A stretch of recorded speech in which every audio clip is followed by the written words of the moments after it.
በሰይፉ በኢቢኤስ ፕሮግራም የተፈጸመ የህግ ጥሰትና ሊያስከትል የሚችለው የህግ ተጠያቂነት እንዲቆያችሁን ጠበቃ ሰብለ አሰፋ ነኝ። ለልጅ የሚወረሰው ብቸኛው ትልቁ ሀብት ምንድነው? ሃይማኖት ነው።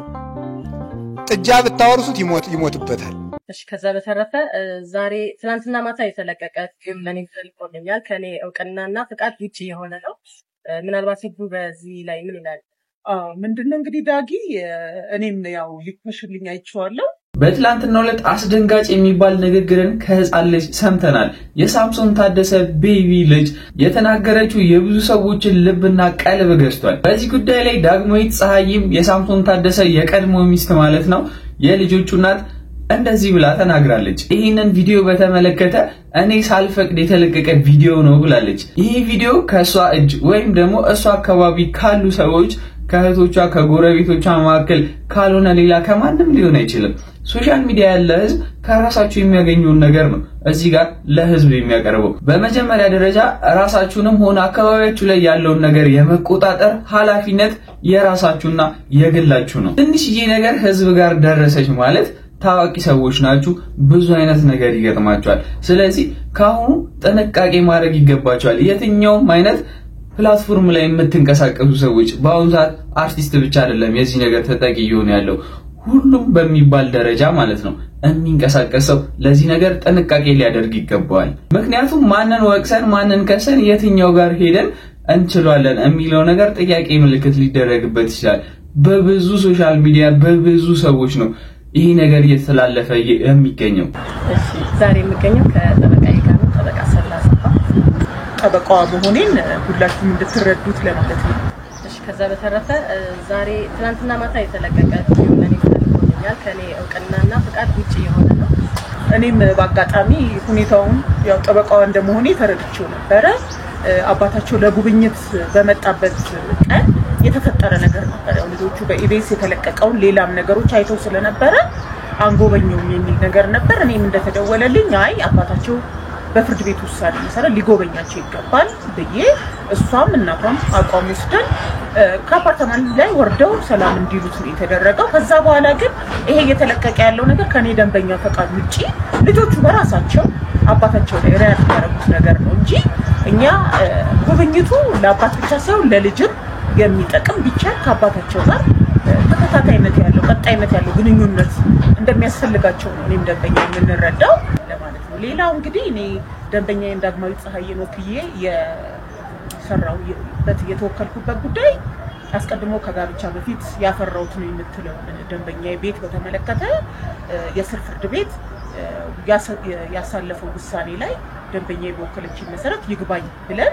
ያንን እየተከታተልን ያለነውና ዳጊ እንዳለችው እንግዲህ እንደሰማችሁት ነው። እኔ የማንንም ወገን መሆን አልፈልግም። ነገር ግን እዚህ ጋር እኔ እንደተመለከትኩት ጉዳዩን ማለት ነው እናንተም እንደምታስቡት በእርግጠኝነት ይሄንን ነገር እየገመትኩኝ ሳምሶን ታደሰ ወይም ደግሞ ቤቢ ካሜራማኑን እነሱ ግቢ ያስገብተው ቀረጽ ሊል ይችላል ብዬ አላስብም እና በሷ በኩል ካልወጣ ሌላ በማንም ሊወጣ አይችልም ይሄ ቪዲዮ። በቀጣይነት ደግሞ እንደሰማችሁት የራሳቸው ፍላጎትና መብት ነው።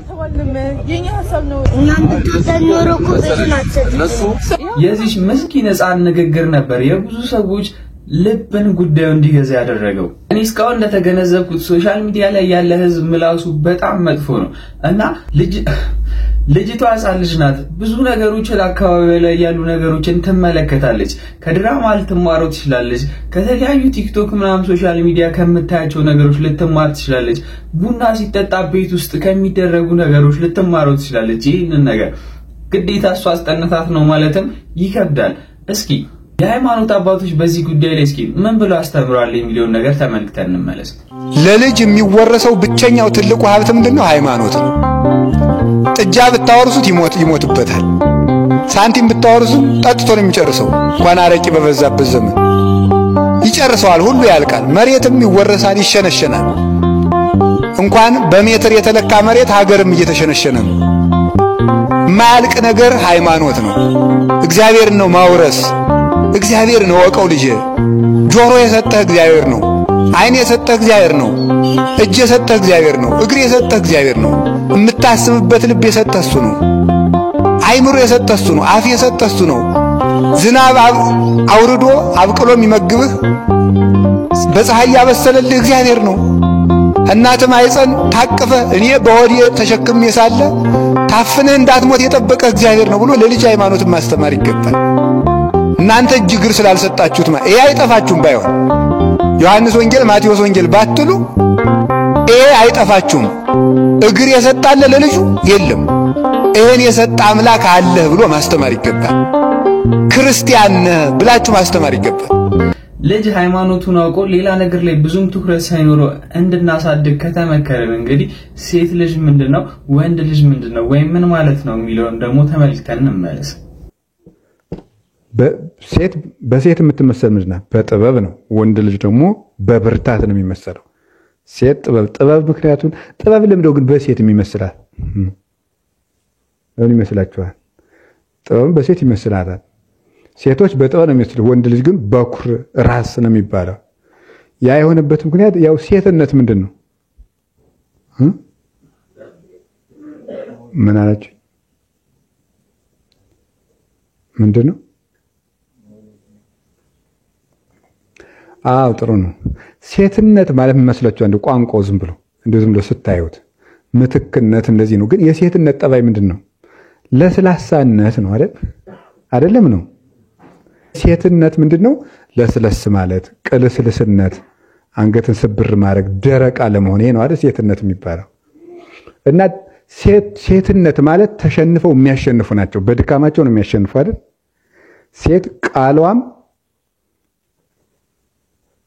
መልኳም ደካማ ነው፣ ግን ታደክማለች ይላል። በጣም ብዙ ሰራዊት ከሚያሸንፈው ይልቅ አንድ ሴት የምታሸንፈው ይበልጣል።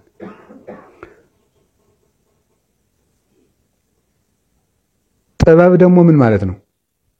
ጥበብ ማለት ምን ማለት ነው? ተሸንፈህ ምን ማለት ነው? ማሸነፍ ነው ማለት። የተሸነፍክ ትመስልና ማሸነፍ ነው። ጥበብ በሴት የምትመሰልበት ምክንያት ትህትናን መሰረት አድርጋ የምትመጣ ነው። እስመ ውስተ ምይንት ነፍስ የተሃድር ጥበብ እግዚአብሔር አይደለም። በሚታበይ ሰው ልቡና ምን አታድርም? ጥበብ አታድርም። ስለዚህ መድከም ማለት ሴት መሆን ማለት ትሁት መሆን ነው። ትህትና ባላት ነፍስና ለስላሳ በሆነች ሸካራ ባልሆነች ነፍስ ጥበብ ታድራለች። እና ጥበብ በዚያ የምትመሰልበት ምክንያት ነው። ከዚያ ወላዲት ናት፣ ትወልዳለች እንዳላችሁት ነው። ወንድ ልጅ ግን እንደሚባለው ራስ ነው፣ መሪ ነው፣ በኩር ነው ይባላል። በልዕልና ነው የሚመሰለው። አባ ገብረ ኪዳን እንግዲህ ስለ ልጅ ባስተማሩባቸው ወቅቶች ለልጅ ጥንቃቄ የሚገባው ከተወለደ ጊዜ ብቻ አይደለም ሳይወለድም ጥንቃቄ ያስፈልገዋል ብለውናል። እስኪ እንመልከተው። ሴቶች ስትጸንሱ በደንብ መጸለይ ያለባችሁ። በስርዓት ሕግ ሳታፈርሱ ልጅ ከጸንሳችሁ የጸነሳችሁት ልጅ ከመከራ ይጠብቃችኋል። ወልድ ጠቢብ ያስተፈስህ አባሁ ወወልድሰ አብድ ያጼል አባሁ ወእሙ ይላል ሰሎሞን መጽሐፈ ምሳሌ ላይ ሲናገር። ጥበበኛ ልጅ ጥበብ ስጋዊ ጥበብ መንፈሳዊን ያጸና ልጅ በሰው ዘንድ ማሳደግ እንደገሌ ነው እንጂ ብሎ ያስመሰግናል። በእግዚአብሔር ዘንድ ደግሞ ልጆቻችሁን ሰርታችሁ ቀጣችሁ አሳድጋችኋል ተብሎ ደግሞ በዚያ ያስመሰግናል። ክፉ ልጅ ግን በሰው ዘንድም ያስረግማል፣ በእግዚአብሔር ዘንድም ያስረግማል። እና ልጅ ያጸድቃል ነው። ልጅ ዝም ብሎ በአጋጣሚ የትዳር የግድ ነገር ስለሆነ የምትወልዱ እንዳይመስላችሁ። ልጅን አክብራችሁ ያዙ። አምናም ስናገር ትዝ ይለኛል የነበራችሁ ታስታውሳላችሁ። ልጅ ትልቅ ነገር ነው። ያገባችሁ ሰዎች ውለዱ፣ እማትወልዱ ከሆነ ደግሞ አታግቡ። እኔ እውነቴን ነው። የማይወልድ ሰው ማግባት የለበትም፣ መውለድ አለባችሁ። ስለዚህ ልጅ ያጸድቃል። ልጅ ያጸድቃል በሉ። ሳምሶን ታደሰ ወይም ደግሞ ቤቢ ሰይፉ ሾው ላይ ቀርቦ ብዙ ነገሮችን ተናግሮ ነበር። የዳግማዊ ጠበቃም እንግዲህ በዚህ ጉዳይ የተናገረችው ነገር አለ። ተመልክተን እንመለስ። በሰይፉ በኢቢኤስ ፕሮግራም የተፈጸመ የህግ ጥሰትና ሊያስከትል የሚችለው የህግ ተጠያቂነት እንዲቆያችሁን ጠበቃ ሰብለ አሰፋ ነኝ። እንግዲህ እንደሚታወቀው ሰይፉ በኢቢኤስ በርካታ ሚሊዮኖች የሚከታተሉት እና የሚያዳምጡት ፕሮግራም ነው። በዛ ፕሮግራም ላይ በተለያየ ጊዜ የሚሰሩ ነገሮች ጥያቄ ሲያስነሱ ይስተዋላል። በዚህ ቪዲዮ ላነሳ የፈለኩት አርቲስት ሳምሶን ቤቢንና ዳግማዊ ፀሐይን አስመልክቶ በመጨረሻ ሳምሶን ብቻውን ቀርቦ የተናገራቸውን ነገሮች የያዘ ፕሮግራምን አስመልክቶ ነው።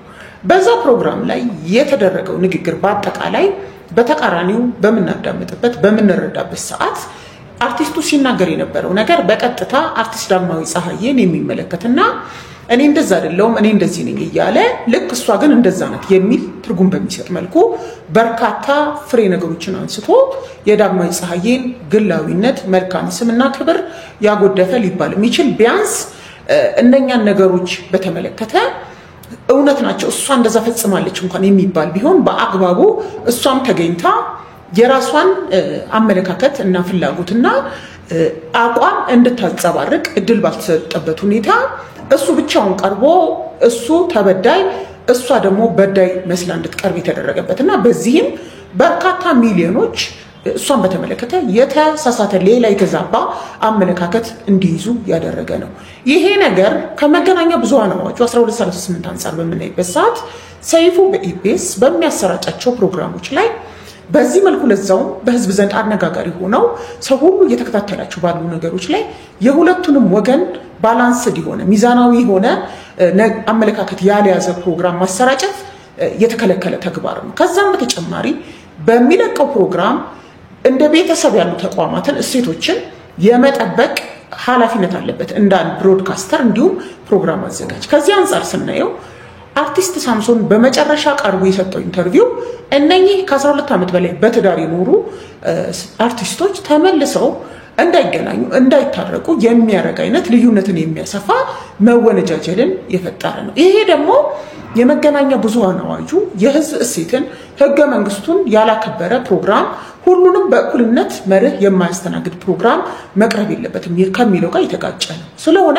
ሰይፉ ያንን ፕሮግራም ተከትሎ የአርቲስት ዳግማዊ ፀሐዬን የልዩነት ሐሳብ ያካተተ ፕሮግራም በፍጥነት ሊሰራ ይገባል። ያንን ካላደረገ ወይም ልጅቷ ፈቃደኛ ባትሆን የእርምት እርምጃ እሷን በተመለከተ በሷ ስብዕና ላይ ፍረጃ የሆኑ የአርቲስት ሳምሶንን አነጋገሮች አስመልክቶ የማስተባበያ ስቴትመንት ከአርቲስቷ ተቀብሎ በፕሮግራሙ ለ5 ተከታታይ ቀናት የማቅረብ ግዴታ አለበት። ይሄንን ካልተወጣ እና ጉዳዩ ወደ ሚዲያ ባለስልጣን ቢሄድ ፈቃድ እስከማገድ የሚደርስ የገንዘብ ቅጣትም ሌላም ኢቢኤስ ላይ ሁሉ እርምጃ ሊወሰድ የሚችል መሆኑን መገንዘብ ይገባል። ይሄ ነገር ወደፊትም በሌሎች ችግር ውስጥ ባሉ ትዳሮች ላይ እንደፈለገ የሚዲያ ባለሙያ እየተነሳ ልዩነቶችን የሚያሰፋበት ልጆች ባሉበት ሁኔታ ባልና ሚስት ደግሞ እንዳይተያዩ በሚያደርግ መልኩ ኔጌቲቭ ተጽዕኖ የሚፈጥር ነገር ማሰራጨታቸው ማህበረሰቡን በቃ ሊሉ የሚገባ ነው ላለው መሰጠቀም ልጆች እንድታገኙ የቲክቶክ አካውንቴን ፎሎ ላይክ ሼር አድርጉ። የሰይፉ ፕሮግራም እንግዲህ ዳግማዊትን ዝቅ አድርጎ ሳምሶንን ከፍ አድርጓል በሚል ነው ክሱን እንደተረዳሁት። በዚህ ጉዳይ እንግዲህ ሰይፉ ምን ይላል የሚለውን ተከታትዬ ማቀርብላችሁ ይሆናል። ሰሞኑን እንደምናውቀው እንግዲህ የሰርግ ወቅት ነው ከመፋታቱ ስንወጣ ማለት ነው። እስኪ ይህን ቪዲዮ አይታችሁትም ሊሆን ይችላል፣ ግን ከጉዳዩ ጋር በጣም ተመሳሳይ ነገር ስለሆነብኝ ነው እንመልከተው። ሳይጀምር ነው ሽነትን የሙሽሪት እናት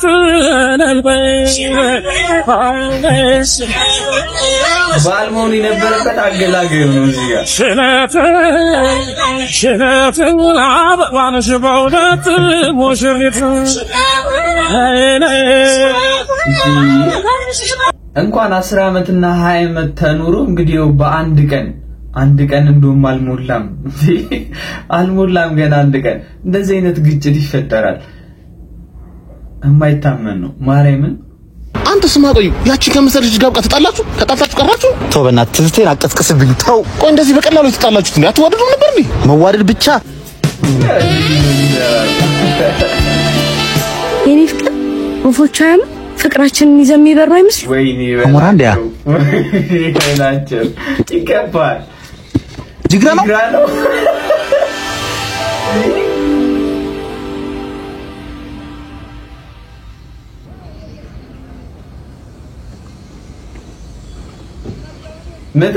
መተው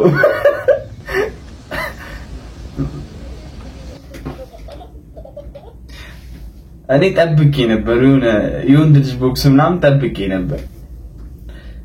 ሪል ኢትዮጵያዊ የሴት ሲግማ ይለናል።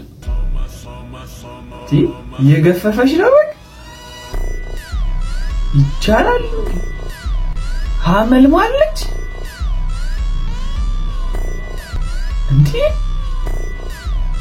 እንዴ ረወገን እንደ ሃይማኖት ትክክል አይመስለኝም። ሰዋዊ የሆኑ አስተሳሰቦች ላይ ግን ስንመጣ ሊበረታታ የሚገባው ነገር ነው በእውነቱ። ሴቶች ብዙ ጊዜ ማቹር ስለሚያረጉና ማቹር ስለሚያረጉ ቶሎ እኔ ይሄ ሳክስ እኔ አይገባኝ ባይ ዘ ዌይ ሪሰርች እኔ የተሰራ አይመስለኝም። ይሄ ሪሰርች ሴቶች በ23 አመታቸው ወይ በ24 አመታቸው እስከ 28 እስከ 29 30 ምናምን በዩ 30 መጀመሪያዎች ላይ ምናምን በቃ ትዳር ነው የሚያስቡት። ወንድ ግን እስከ ተወሰነ ጊዜ ድረስ ጊዜ ያለኝ ብሎ ስለሚያስብ ምን አገናኙ ከአይምሮ መብሰል ጋርና ይገናኛል። ይሄንን እናንተ አልበሰለም ነው የምትሉት። ስለ ትዳርና ካላሰበ አልበሰለም። እሱ ነው ማሂ 23 አመት ላይ ምን እየሰራሽ ነበር? ስራ ተቀጥሬ። ከፍ ያለ ሰው ነው ፋብሪካ ነው እኮ የሆነ ፋብሪካ ተቀጠረ። ሶ ባንቺ እድሜ የነበረ ልጅ እዛ ፋብሪካ ውስጥ ይሰራል። ካንቺ ጋር ያለው ለውጥ ምንድነው? የአይምሮ